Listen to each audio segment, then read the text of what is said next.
Berat badan akak dah turun sebanyak 10 kg. Craving pada benda-benda manis pun dah tak ada. Sebenarnya akak ni ada masalah berat badan.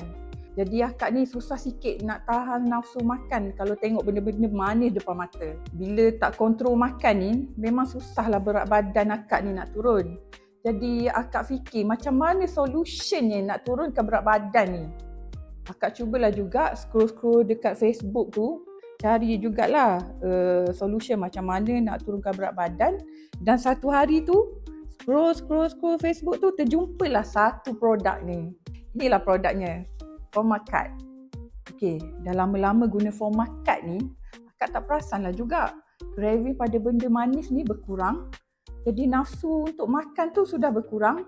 Jadi akak tak sedar berat badan akak daripada 78 kg turun sebanyak 68 kg, dah 10 kilo hilang.